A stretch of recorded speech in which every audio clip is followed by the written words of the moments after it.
So, for years and years, people have been taking their money to go to vacation in Europe. Years and years. Because we have all been victims of the same brainwashed education, same system. Many of us believe or have been taught that Europe is the cradle of modern civilization. One thing we know about Europe is that, and I'm not talking about European individuals or European descendants. I'm talking about Europe as a system, as a society. I observe things, I notice things, and I like to share them with the people, right? So, European society has a lot of artifacts from the ancient world. People who study, people who look for the truth for themselves, find out that most of the things that's in European museums or cultural locations or places protected by UNESCO or landmarks, most of them have been borrowed or stolen ideas from other civilizations that they have come in contact with. And for years I ask people, it always perplexes me when I see the melanated people, the people throughout the diaspora going through such a struggle for the last 400 years. And it perplexes me when I see these same people and their descendants going to Europe to spend more money, to give more money to societies and civilizations that have made money already for free off of them in the present world and their ancestors. Free slavery money, right? But nothing's free. You're gonna have to pay back one way or another, right? So I just noticed that a lot of African Americans and West Indians or whatever, they want to go to Rome, they want to go to Paris. Everything's so romantic to them, you know what I'm saying? And they want to spend their money with people who are already rich. And again, I'm not talking about the individual lay person. I'm talking about the society itself. So I'm like, why not go and spend your money with people who look like you? It may be called a bodily conception, but I know I'm not this body. But I know that while I'm in this body, I have to do what I have to do to ensure that this body will survive, so that I can contribute either to Krishna's devotional service or to contribute to the betterment of the human race on the planet or the environment. In order to contribute, I must be able to survive and thrive. Not just survive, but survive and thrive, right? So I'm just sharing this because for many years I've been perplexed or asking so-called black people, why are you going to Europe for vacation? Why? What is this fascination with Europe? It's because you've been taught that you as an African or a melanated person or a native indigenous person or a Moor or whatever you call yourself in this body have not contributed to the betterment and the history of human civilization. And it's all a lie. I'm just telling you now, it's all a lie. Basically, 90% of what melanated people do is erased from history. I don't know if it's because we're not good record keepers or we really had someone's foot on our neck for the last 400 years to the last 6,000 years. Any time within that time period is the time when basically adharma, you have dharma and you have adharma. When adharma is predominant in the world, that is one of the factors that brings Krishna or one of Krishna's incarnations to the world. You see, Krishna incarnates on a regular schedule, but as the supreme controller, he can also come to this world in various forms, avatars, incarnations, or empowered beings. Yes, Krishna comes to this world like the waves of the sea, according to what? Srimad Bhagavatam. Right now in the world, there's so much adharma. Again, adharma is... Now, when you're talking about dharma, we're not going to go into translations because most people translate it as religion, but there's a little more to Dharma. There's more like a sense of duty. And we all have a sense of duty in this world. And, I really want to ask the diaspora, what is your duty to yourself? Now, let me make this real simple, right? I, as a black American, if I go in a South American store, Colombian store, Jamaican store, no, not Jamaican store, but let's say Colombian or whatever, to get some food, I'm spending money with people who most likely wouldn't hire me for a job. So we just dealing with common sense and facts. If I go to various stores of various nationalities, as much Chinese food, as much money as I've personally invested into the stock market over my life, you think the Chinese people are going to hire me for a job? So what's the sense for me to go spend my money in China and make China stronger? What's the sense for me to spend my money in Europe and make Europe stronger? Or any other nationality?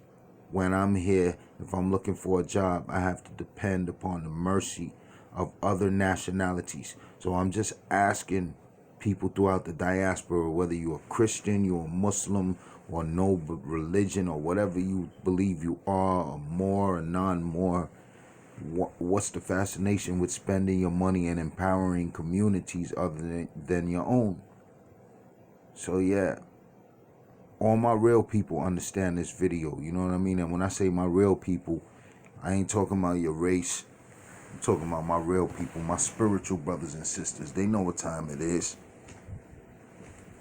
While we are in this body, we have to do what we have to do to secure these bodies so that we can use it to serve Krishna. But we cannot let this human form of life go to waste, this opportunity go to waste. So I shared this video to ask black people basically why you want to spend your money in Europe. Now, for those of you who have invested your money in advance to go on a spring break to Europe or to go propose to your lover in Paris, Venice, Italy, you can't even go. It's on lockdown. That was a loss, or you're going to have to wait till a future date. So why not empower your own? Start forming collectives. If you got a fence, I know a lot of people in Queens got a little yard. If 120 people in the same neighborhood in their yards grow different types of beans, you already opened up a trade route right there. And beans can be traded for herbs and spices. Some of you who need to eat meat. Yeah, and I noticed on Facebook also, check this out, I noticed on Facebook, there's people begging for food right now on Facebook already. And we haven't even hit the climax right now. That's what I'm telling you. The climax is like maybe a few weeks away. We haven't even hit the climax and people is already begging for food, specifically meat.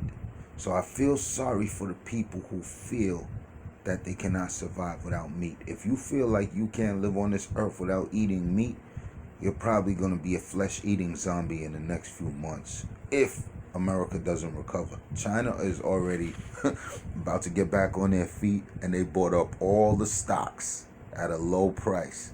Amazing, right? China is already about to be good. They bought up all the American companies. Yo, there is no more European white supremacist system. It's like this was the last blow for the white supremacist system around the world, the Babylon system, right? Some people may be offended, but you got to hold that because it's too much. The bag that I had to carry for the last 400 years was very heavy. So the only alleviation for all of these isms and schisms, nationalism, I'm Chinese, I'm American, only solution is Krishna consciousness. It is a transcendental mentality. It is a transcendental state of mind in which you look at Krishna and Krishna in return glances at you. All it takes is a little small particle, a small energy, a small input from the absolute person, because when you're dealing with Krishna, there's no difference between the big and the small. It's all absolute. So what the world is starving for is Krishna consciousness right now. And on a lower level, on a material gross level, I believe that black people need to take care of themselves just like every other community in the world has been taking care of their own people, and then they extend it to other people. Black people need to do the same. And I don't even like that word black, because my skin is not black. Krishna is black. You know what I'm saying? I ain't black, but I have to classify myself in order for people to understand. We need limitations. Just like even the highest person in this universe, his name is Lord Brahma. He needed limitations. He needed to be able to measure the universe and quantify existence. And after he stole Krishna's cowherd friends, Krishna explained to him, little Krishna. Krishna was like, yo, man, the intricacies of karma and how the universe works and time space continuum, you'll never totally understand, man. It's too vast for anybody to understand. So just, take it for what it's worth. In so many words. That's what if you saw the Krishna cartoons, you know exactly what I'm talking about. So black people, start spending your money close to home. Start forming some collectives. See if you could grow some beans or some collard greens, something that could be traded. If you can't get out the city, fine. You have to come together. Right now, you might not know it, right? I'm from Queens, and I know how people from Queens think. I've lived in the Bronx, Brooklyn. I've lived in every borough except Staten Island. And I know how certain people think. The people on the underbelly, the undercurrent, they already scheming. They already getting organized to take what you got. This is not a panic video. Don't panic. I'm just saying, there's people out there, your own next door neighbors might be scheming to get what you got. And they might be more well suited to take it from you. We don't know what's going to happen. We know the military is en route. But stay prayed up, start chanting, start forming groups where you can also exchange spiritual currency, because spiritual energy is money as well. It's not material money, it's transcendental money. It can open doors for you. It can make miracles for you when you think there is none. If you're trying to get out the city's already in lockdown. All of a sudden, one of your friends drive up from down south and pick you up in the middle of the night. You and your family, they come in with a U-Haul truck. That's spiritual currency that you use to. There's things that can happen in your life that can't be paid for with money, but it's always right on time. And another thing, experience. A lot of people are about to go through a phase in their life where they're about to have the power of experience. And the thing about experience is the only teacher that gives you the test first and the lesson later. I'll repeat that. Experience is the only teacher that gives you the test first and the lessons later. So be flexible. Like Bruce Lee said, be like water. This whole system is upending. And yes, it seems to be the end of the white supremacist system. And also how you know is because a lot of those European museums are giving the artifacts back to the African countries that they admitted that they stole them from. There are certain powers, there's certain Shaktis, there's certain energies, there's certain Hekawas, there's certain mantras that go into the creation of a lot of these ancient objects and artifacts. And to be strictly for real with it, a lot of these ancient artifacts are also smaller parts of greater machines. The ancient people had way much more knowledge than we have now. So they had these advanced machines that we'll never know how they're built, because remember, iron, steel, all of that turns into rust with time. So, and also if there's a great disaster, which it has recently been accepted by scientists that 12,900 years ago, at the end of the Younger Dryas period, there was an astronomical event, an impact event. As a matter of fact, if you go to the bays of Carolina, North and South Carolina, there's some bays. They were all created by like shards and pieces and fragments of the meteor that hit the earth. So yeah, we got hit. I don't know if it was a meteor. We got hit significantly.